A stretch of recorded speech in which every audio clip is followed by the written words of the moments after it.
Kabupaten Kupang Provinsi Nusa Tenggara Timur, Opini News TV mengabarkan. Kepedulian secara nyata yang dilakukan Direktur Utama Serayu Group sekaligus pemilik atau owner PT Multi Usaha Hutan Lestari, Bapak Hasan Choa terhadap lingkungan alam hutan lestari dalam pemberdayaan kesejahteraan ekonomi masyarakat. Yakni khususnya dalam aksi gerakan menanam pohon balsa dengan sistem tumpang sari padi gogo tersebut, sehingga membuat Direktur Utama Serayu Group Bapak Hasan Choa semakin dikenal luas, baik di dalam negeri maupun luar negeri. Selain itu PT Multi Usaha Hutan Lestari merupakan perusahaan kehutanan yang dimiliki Direktur Utama Serayu Group Hasan Choa, senantiasa berkomitmen menjalankan konsep multi usaha kehutanan, yaitu pengolahan hutan yang tidak hanya fokus pada satu jenis usaha, melainkan mengkombinasikan berbagai kegiatan seperti pemanfaatan hasil hutan kayu dan bukan kayu, serta usaha jasa lingkungan seperti ekowisata, yang tujuannya adalah mengoptimalkan kawasan hutan produksi dan lindung secara lestari dan berkelanjutan dengan sistem tumpang sari padi gogo. Pada kesempatan kali ini dalam hal kegiatan sosialisasi penyuluhan penanaman pohon balsa dengan metode tumpang sari padi gogo guna pemanfaatan lahan tidur milik warga masyarakat di Desa Pantai Beringin Kecamatan Sulamu Kabupaten Kupang. Direktur Utama Serayu Group, Bapak Hasan Choa bersama tim Serayu Group dan PT Multi Usaha Hutan Lestari dari Jakarta maupun dari Kota Kupang diantaranya yakni, Direktur Utama PT Multi Usaha Hutan Lestari Bapak Tony Saritupurba dari Jakarta, dan Direktur PT Multi Usaha Hutan Lestari dari Kota Kupang Bapak Alo didampingi Bidang Litbang PT Multi Usaha Hutan Lestari Bapak Rudi Suryadi, dan General Manager Serayu Group Bapak Benediktus Dwi Arianto biasa dipanggil Pak Arik, serta Bidang Humas PT Serayu Group Bapak Iksan, dilaksanakan selama 4 hari kerja yang dimulai pada hari Senin hingga Kamis dari tanggal 1 hingga tanggal 4 Desember tahun 2025, untuk lebih lengkap berikut rangkaiannya. Waalaikumsalam. Selamat sore dan salam sejahtera untuk kita semuanya. Selamat sore. Sama-sama marilah kita panjatkan puji syukur kehadiran Tuhan Yang Maha Esa, yang mana kami dapat berkumpul bersama-sama dalam rangka sosialisasi padi gogo dan penanaman pohon di Desa Pantai Beringin dalam keadaan sehat walafiat. Yang saya hormati Bapak Kepala Desa Pantai Beringin. Kemudian yang saya hormati KPH Kabupaten Kupang, Pak Dedi.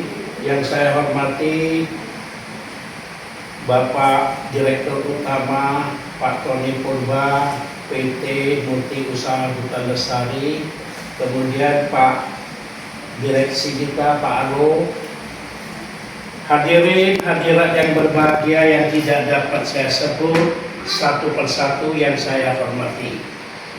Pada kesempatan sore ini saya perkenalkan diri.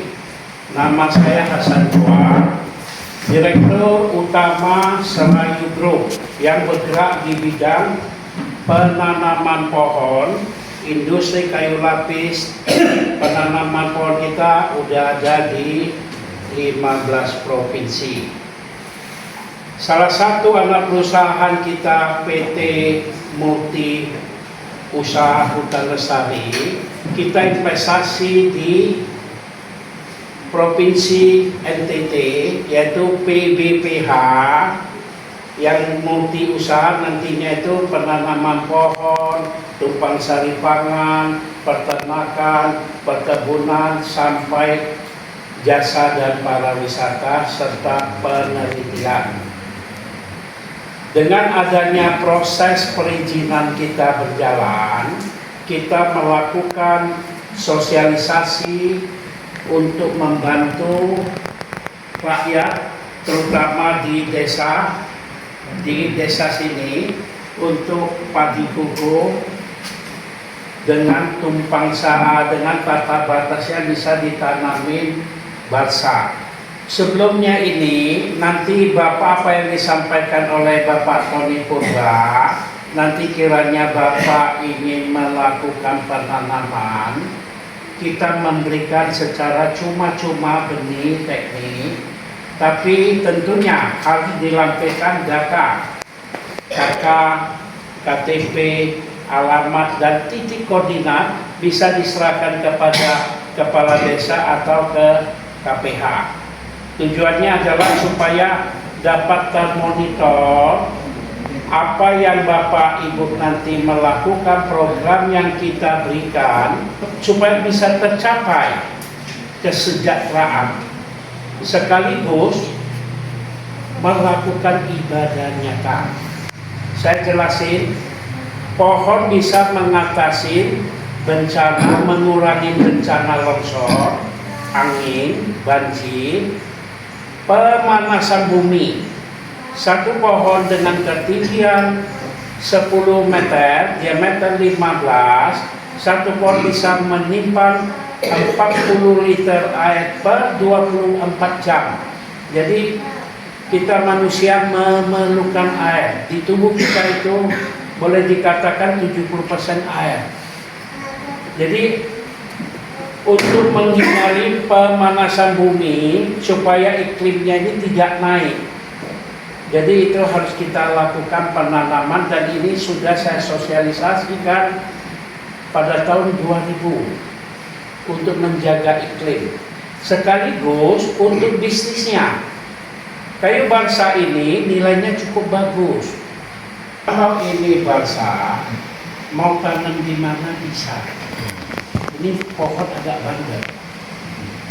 Tapi kalau mau khusus tanam balsa, tetap harus dilakukan tumpang sari supaya pohon ini pertumbuhannya bisa besar.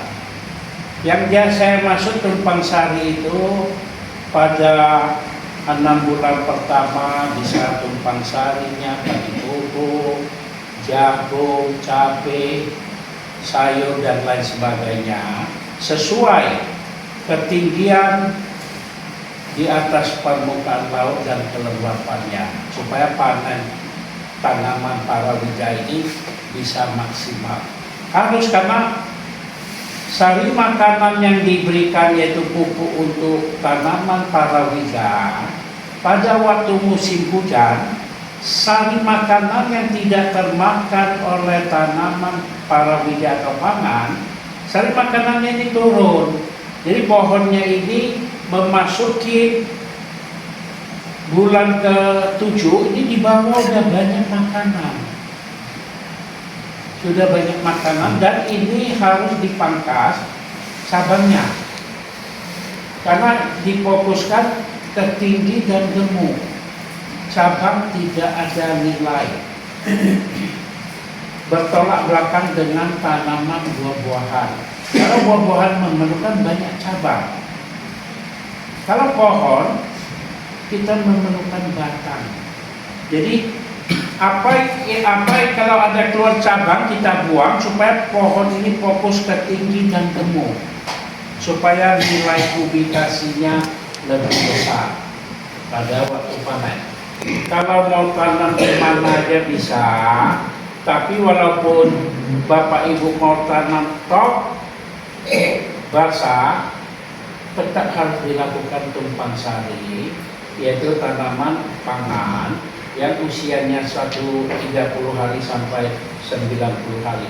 Jadi Pak Kepala Desa, tanam jagung itu masih bisa sampai 2 kali panen. Nanti kalau udah tinggi, tertutup dengan matahari, kita bisa tanam vanili, jenang, coklat dan lain sebagainya yang tidak perlu sinar matahari langsung.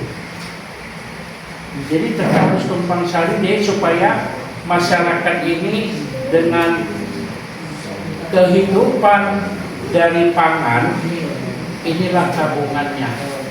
Jadi tidak bisa kita bilang tanam balsa tok aja, tidak mau tumpang sari, ya nggak bisa. Nanti akan menghambat pertumbuhan pohon. Dia akan menghambat pohon ini, harusnya 2 tahun udah bisa panen. Kalau tidak dilakukan tumpang sari ya nggak bisa. Kalau ini makanan peternakan gangguan, ini daunnya pahit. Jadi sampai saat sekarang ini yang saya tanam dari tahun 2003 masih belum ada masalah di sana. Kalau nanti Bapak Ibu punya area.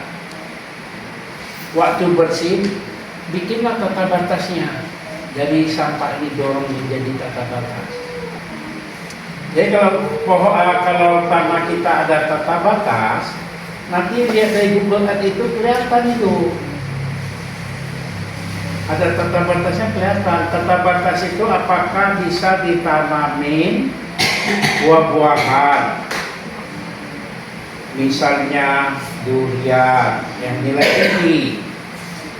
Ini bisa hidupnya 500 tahun buah durian.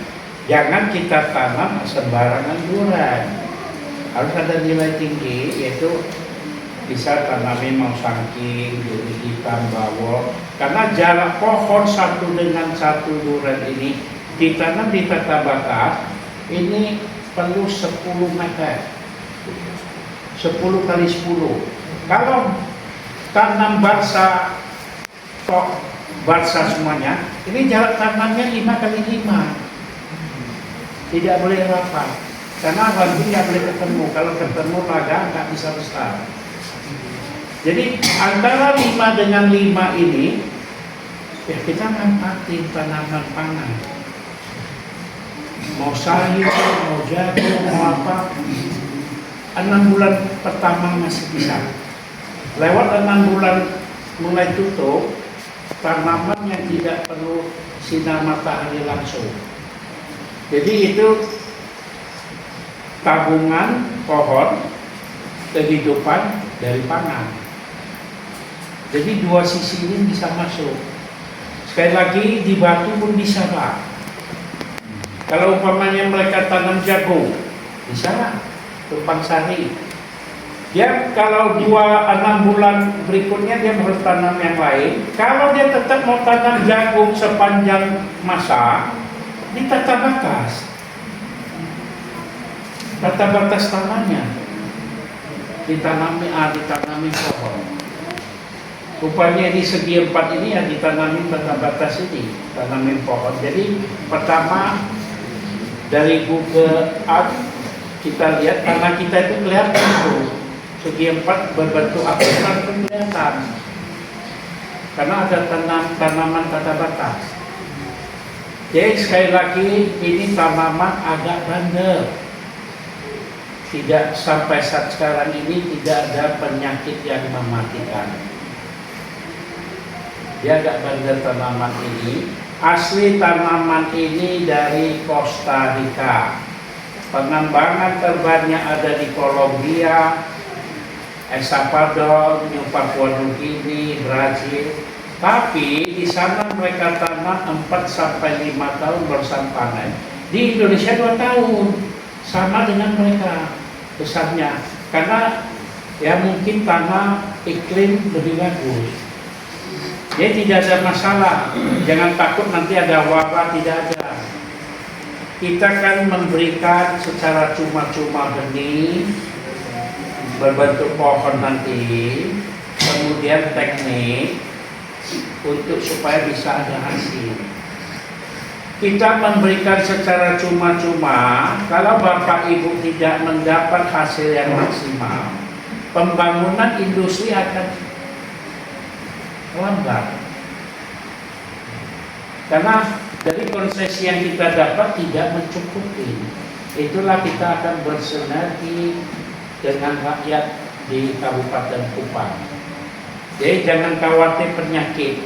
Kita ada dokter penyakit yaitu dari UGM Profesor Sri Rahayu. Itu termasuk di dalam satu grup dari Serayu Group. Karena kita sudah melakukan di 15 provinsi. Kalau ada penyakit apa kita akan tanya kepada mereka. Ya, sampai hari ini belum ada masalah. Hasil penelitian kita tidak dengan tumpang sari hanya top basah, beda pertumbuhannya. Beda sekali, jauh sekali beda. Jadi Bapak Ibu tidak usah khawatir mau tanam di dataran rendah sampai dataran tinggi ataupun ada tanah yang berbatu. Kalau batu semua nggak bisa, Pak. Kalau ini semua batu nggak bisa. Bukan tidak bisa, kosnya gede. Dia harus digali, jadi tanaman pot. Kosnya besar sekali. Dikasih media, digali 1 meter bisa hidup. Tapi kosnya kan besar sekali.